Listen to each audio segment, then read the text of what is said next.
ನಮಸ್ಕಾರ. ನಮ್ಮ ಬೆಂಗಳೂರಿನ ಹೃದಯ ಭಾಗದಲ್ಲಿ ಎಷ್ಟೋ ಶತಮಾನಗಳಿಂದ ಒಂದು ಸಂಪ್ರದಾಯ ಜೀವಂತವಾಗಿದೆ ಗೊತ್ತಾ? ಇವತ್ತು ನಾವು ಅದೇ ಕಥೆಯನ್ನು ತಿಳ್ಕೊಳ್ಳೋಣ. ಅದೇ ಬೆಂಗಳೂರು ಕರಗ, ದ್ರೌಪದಿಯ ವಚನ. ಒಂದು ಕ್ಷಣ ಯೋಚನೆ ಮಾಡಿ.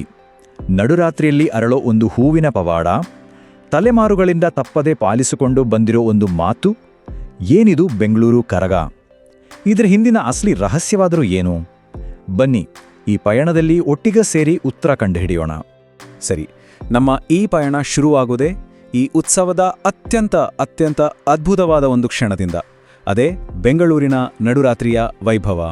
ಕಲ್ಪನೆ ಮಾಡ್ಕೊಳ್ಳಿ, ಸುತ್ತಲೂ ಕತ್ಲೆ, ಸಂಪೂರ್ಣ ನಿಶಬ್ದ.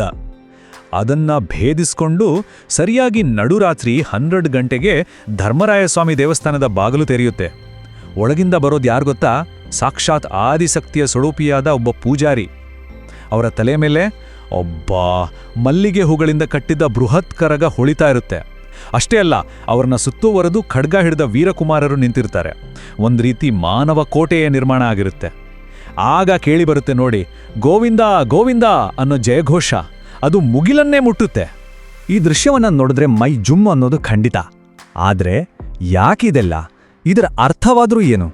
ಇಷ್ಟೊಂದು ಅಚಲವಾದ ನಂಬಿಕೆ ಇದೆಯಲ್ಲ, ಇದರ ಹಿಂದಿರೋ ಕತೆ ಯಾವುದು? ಹಾಗಿದ್ರೆ ಬನ್ನಿ ಈ ಪ್ರಶ್ನೆಗಳಿಗೆ ಉತ್ತರ ಹುಡ್ಕೋಣ. ಅದಕ್ಕೆ ನಾವು ಹೋಗಬೇಕಾಗಿರೋದು ಕರಗದ ದೈವಿಕ ಮೂಲಕ್ಕೆ, ಅಂದ್ರೆ ಇದರ ಹಿಂದಿರೋ ಪುರಾಣದ ಕಥೆಗಳಿಗೆ. ಇಲ್ಲೇ ನಮಗೆ ಮುಖ್ಯವಾಗಿ 2 ಐತಿಹ್ಯಗಳು ಸಿಗ್ತವೆ. ಮೊದಲನೇ ಕಥೆ ನಮ್ಮನ್ನ ಮಹಾಭಾರತದ ಕಾಲಕ್ಕೆ ಕರ್ಕೊಂಡು ಹೋಗುತ್ತೆ. ಕುರುಕ್ಷೇತ್ರ ಯುದ್ಧ ಮುಗಿದಿರುತ್ತೆ. ಆಗ ತಿಮಿರಾಸುರ ಅನ್ನೋ ಒಬ್ಬ ರಾಕ್ಷಸನ ಸಂಹಾರ ಮಾಡಬೇಕಾಗುತ್ತೆ. ಅದಕ್ಕೆ ದ್ರೌಪದಿ ಆದಿಶಕ್ತಿಯ ರೂಪ ತಾಳ್ತಾಳೆ. ತನ್ನ ಶಕ್ತಿಯಿಂದಲೇ ವೀರಕುಮಾರರು ಅನ್ನೋ ಯೋಧರ ಒಂದು ಸೈನ್ಯವನ್ನೇ ಸೃಷ್ಟಿ ಮಾಡ್ತಾಳೆ. ಯುದ್ಧ ಮುಗೀತು, ರಾಕ್ಷಸನ ಸಂಹಾರ ಆಯಿತೋ. ದ್ರೌಪದಿ ಕೈಲಾಸಕ್ಕೆ ವಾಪಸ್ ಹೋಗೋಕೆ ಸಿದ್ಧಳಾಗ್ತಾಳೆ. ಆಗ ಅವಳು ಸೃಷ್ಟಿ ಮಾಡಿದ ಆ ಮಕ್ಕಳು ಅಂದ್ರೆ ವೀರಕುಮಾರರು ತುಂಬಾನೇ ದುಃಖಿಸ್ತಾರೆ. ಆಗ ದ್ರೌಪದಿಯವರಿಗೆ ಒಂದು ವಚನ, ಒಂದು ಮಾತು ಕೊಡ್ತಾಳೆ. ಪ್ರತಿ ವರ್ಷ 3 ದಿನ ನಾನು ನಿಮ್ಗೋಸ್ಕರ ಭೂಮಿಗೆ ಬರ್ತೀನಿ ಅಂತ. ನೋಡಿ, ಆ ವಚನವೇ ಇವತ್ತಿನ ಕರಗ. ಇನ್ನೊಂದು ಕಥೆ ಸ್ವಲ್ಪ ಬೇರೆ ಇದೆ. ಅದು ಅವಳ ಸ್ವಯಂವರದ ಸಮಯಕ್ಕೆ ಸಂಬಂಧಿಸಿದ್ದು. ಅಲ್ಲಿ ದ್ರೌಪದಿ ತುಂಬಾನೇ ಸಂತೋಷದಿಂದ ಒಂದು ಮಂಗಳ ಕಲಶವನ್ನ ತನ್ನ ತಲೆ ಮೇಲೆ ಇಟ್ಕೊಂಡಿದ್ಲಂತೆ. ಕೆಲವರ ಪ್ರಕಾರ ಅದೇ ಈ ಕರಗದ ಮೂಲ. ನಾವೀಗ ನೋಡಿದ್ವಲ್ಲ ಆ ನಡುರಾತ್ರಿಯ ವೈಭವ, ಅದು ಕೇವಲ ಕ್ಲೈಮ್ಯಾಕ್ಸ್ ಅಷ್ಟೇ. ಅದ್ರ ಹಿಂದೆ ಬರೋಬ್ಬರಿ 9 ದಿನಗಳ ಒಂದು ಸುದೀರ್ಘ, ತುಂಬಾನೇ ಶ್ರದ್ಧಾಪೂರ್ವಕವಾದ ಆಚರಣೆ ಇದೆ. ಹೇಗೆ ಶುರುವಾಗುತ್ತೆ ಅಂದ್ರೆ, ಯುಗಾದಿ ಹಬ್ಬ ಆದ್ಮೇಲೆ ಧ್ವಜಾರೋಹಣದೊಂದಿಗೆ ಈ ಉತ್ಸವಕ್ಕೆ ಅಧಿಕೃತವಾಗಿ ಚಾಲನೆ ಸಿಗುತ್ತೆ. ಆಮೇಲೆ ಒಂದೊಂದೇ ದಿನಗಳು ಉರುಳುತ್ತಾ ಹೋಗುತ್ತೆ. 7ನೇ ದಿನ ತುಂಬಾ ಮುಖ್ಯವಾದದ್ದು.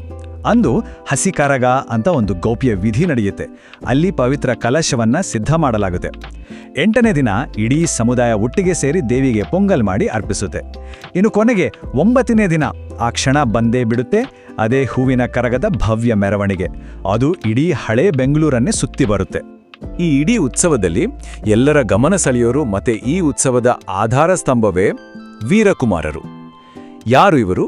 ಇವರೇ ಆ ದೇವಿಯ ರಕ್ಷಕರು. ನೆನ್ಪಿದ್ಯಾ? ಸ್ವಲ್ಪ ಹೊತ್ತಿನ ಮುಂಚೆ ಹೇಳಿದ್ನಲ್ಲ, ದ್ರೌಪದಿ ಸೃಷ್ಟಿ ಮಾಡಿದ ಯೋಧರ ಬಗ್ಗೆ. ಹೌದು, ಇವರೇ ಅವರ ವಂಶಸ್ಥರು, ವೀರಕುಮಾರರು. ಇವರು ವನ್ನಿಕುಲ ಕ್ಷತ್ರಿಯ ಸಮುದಾಯಕ್ಕೆ ಸೇರಿದವರು. ತುಂಬಾನೇ ಕಠಿಣವಾದ ವ್ರತವನ್ನ ಆಚರಿಸಿ ಕರಗ ಹೊತ್ತ ಪೂಜಾರಿಗೆ ಅಂಗರಕ್ಷಕರಾಗಿ ನಿಲ್ತಾರೆ. ಅವರ ಕೈಲಿರೋ ಖಡ್ಗ ಇದೆಯಲ್ಲ, ಅದು ಕೇವಲ ಒಂದು ಆಯುಧ ಅಷ್ಟೇ ಅಲ್ಲ, ಅದು ಅವರ ಕರ್ತವ್ಯದ, ಅವರ ಜವಾಬ್ದಾರಿಯ ಸಂಕೇತ. ಅಷ್ಟೇ ಅಲ್ಲ, ಅವರ ಭಕ್ತಿಯನ್ನು ತೋರಿಸೋ ಒಂದು ರೀತಿ ಇದೆಯಲ್ಲ, ಅದು ನಿಜಕ್ಕೂ ತುಂಬಾನೇ ವಿಶಿಷ್ಟವಾದದ್ದು. ಆ ವಿಶಿಷ್ಟ ಆಚರಣೆನೇ ಅಲಗು ಸೇವೆ. ಇದರಲ್ಲಿ ವೀರಕುಮಾರರು ತಮ್ಮ ಖಡ್ಗಗಳಿಂದ ಎದೆ ಮೇಲೆ ಹೊಡೆದುಕೊಳ್ತಾರೆ. ಇದನ್ನ ಕೇಳಿದ್ರೆ ಇದೇನಪ್ಪಾ ಅಂತ ಅನ್ಸ್ಬೋದು. ಆದ್ರೆ ಇದು ನೋವಿನ ಪ್ರದರ್ಶನ ಖಂಡಿತ ಅಲ್ಲ. ಬದಲಿಗೆ ಇದು ಒಂದು ಪ್ರತಿಧ್ವನಿ. ತಾಯಿ ನಮ್ಮನ್ನು ಬಿಟ್ಟು ಹೋಗ್ಬೇಡ ಅಂತ ಅವರ ಪೂರ್ವಜರು ಮಾಡಿದ್ರಲ್ಲ ಒಂದು ಆರ್ತನಾದ, ಅದರ ಪ್ರತಿಧ್ವನಿ ಇದು. ಇದು ಅವರ ನಂಬಿಕೆ ಎಷ್ಟು ಅಚಲ ಅನ್ನೋದಕ್ಕೊಂದು ಜೀವಂತ ಸಾಕ್ಷಿ. ಇಷ್ಟೆಲ್ಲ ಪುರಾತನ ಕಥೆಯ ಆಚರಣೆಗಳನ್ನ ಒಳಗೊಂಡಿರೋ ಈ ಉತ್ಸವ ಇವತ್ತಿನ ಆಧುನಿಕ ನಮ್ಮ ಸಿಲಿಕಾನ್ ಸಿಟಿ ಬೆಂಗಳೂರಿನ ಒಂದು ಜೀವಂತ ಪರಂಪರೆ ಅಂದ್ರೆ ತಪ್ಪಾಗಲ್ಲ. ಈ ಇಡೀ ಉತ್ಸವದ ಕೇಂದ್ರ ಬಿಂದು ಯಾವುದು ಅಂದ್ರೆ ಅದು ಧರ್ಮರಾಯಸ್ವಾಮಿ ದೇವಸ್ಥಾನ. ಇಲ್ಲೊಂದು ಅಚ್ಚರಿಯೋ ವಿಷಯ ಇದೆ. ಅದೇನಂದ್ರೆ, ಕೆಂಪೇಗೌಡರು ನಮ್ಮ ಇವತ್ತಿನ ಬೆಂಗಳೂರನ್ನ ಕಟ್ಟೋಕ್ಕೂ ಮುಂಚೆನೇ ಈ ದೇವಸ್ಥಾನ ಇಲ್ಲಿತ್ತು ಅಂತ ಹೇಳ್ತಾರೆ. ಅಂದ್ರೆ ಯೋಚನೆ ಮಾಡಿ, ಈ ಕರಗ ಅನ್ನೋದು ಬೆಂಗಳೂರಿನ ಆತ್ಮದಷ್ಟೇ ಹಳೆಯದು ಅಂತಾಯಿತು. ಇನ್ನೂ ಒಂದು ವಿಶೇಷತೆ ಇದೆ. ಕರಗ ಕೇವಲ ಒಂದು ಧರ್ಮದ ಹಬ್ಬ ಅಷ್ಟೇ ಅಲ್ಲ, ಇದು ಬೆಂಗಳೂರಿನ ಕೋಮು ಸೌಹಾರ್ದತೆಗೆ ಒಂದು ಅತ್ಯುತ್ತಮ ಉದಾಹರಣೆ, ಒಂದು ಶ್ರೇಷ್ಠ ಸಂಕೇತ. ನಂಬೋಕೆ ಕಷ್ಟ ಆದರೂ ಇದು ಸತ್ಯ. ಇಡೀ ನಗರವನ್ನ ಸುತ್ತೋದಕ್ಕೂ ಮುಂಚೆ ಕರಗದ ಮೊದಲ ನಿಲುಗಡೆ ಎಲ್ಲಾಗುತ್ತೆ ಗೊತ್ತಾ? ಅದು ಮಸ್ತಾನ್ ಸಾಬ್ ದರ್ಗಾದಲ್ಲಿ. ಅಲ್ಲಿ ದೇವಿಗೆ ಧೂಪಾರ್ತಿ ನಡೆಯುತ್ತೆ. ಯೋಚನೆ ಮಾಡಿ, ಧರ್ಮದ ಎಲ್ಲ ಗಡಿಗಳನ್ನ ಮೀರಿ ನಿಲ್ಲೋ ಈ ಸಂಪ್ರದಾಯ ಇದೆಯಲ್ಲ, ಇದು ಬೆಂಗಳೂರಿನ ನಿಜವಾದ ಭಾವೈಕ್ಯತೆಯ ಹೃದಯ ಬಡಿತ ಅಲ್ವಾ? ಇಷ್ಟೊತ್ತು ನಾವು ಬೆಂಗಳೂರು ಕರಗದ ಬಗ್ಗೆ ಮಾತಾಡಿದ್ವಿ. ಆದರೆ ಕರಗದ ಕತೆ ಬೆಂಗಳೂರಿಗೆ ಮಾತ್ರ ಸೀಮಿತವಾಗಿಲ್ಲ. ಇದೊಂದು ಶ್ರೀಮಂತ ಜಾನಪದ ಕಲೆಯಾಗಿ ನಮ್ಮ ಕರ್ನಾಟಕದ ಬೇರೆ ಬೇರೆ ಕಡೆನೂ ಹರಡಿಕೊಂಡಿದೆ. ಹಲವಾರು ರೂಪಗಳಿವೆ. ಉದಾಹರಣೆಗೆ ಒನಕೆ ಕರಗ ಅಂತ. ಇದರಲ್ಲಿ ಕಲಾವಿದರು ಸುಮಾರು 5 ರಿಂದ 6 ಅಡಿ ಉದ್ದದ ಚೆನ್ನಾಗಿ ಅಲಂಕಾರ ಮಾಡಿದ ಒನಕೆಯನ್ನ ತಲೆ ಮೇಲೆ ಬ್ಯಾಲೆನ್ಸ್ ಮಾಡ್ತಾ ಹೆಜ್ಜೆ ಹಾಕ್ತಾರೆ. ಇನ್ನೊಂದು ಚೊಂಬಿನ ಕರಗ. ಇದರಲ್ಲಿ ಹೆಚ್ಚಾಗಿ ಮಹಿಳೆಯರು ಸುಂದರವಾದ ಚೊಂಬುಗಳನ್ನು ತಲೆ ಮೇಲೆ ಹೊತ್ತು ತುಂಬನೇ ಲಾಸ್ಯಮಯವಾಗಿ ಕುಣಿತಾರೆ. ಮತ್ತೊಂದು ರೂಪ ಅಂದ್ರೆ ಚಿತ್ರ ಗೋಪುರ ಕರಗ. ಇದರಲ್ಲಂತೂ ಒಂದು ಪುಟ್ಟ ದೇವಸ್ಥಾನದ ಗೋಪುರವನ್ನೇ ತಲೆ ಮೇಲೆ ಹೊತ್ತು ಕುಣಿತಾರೆ.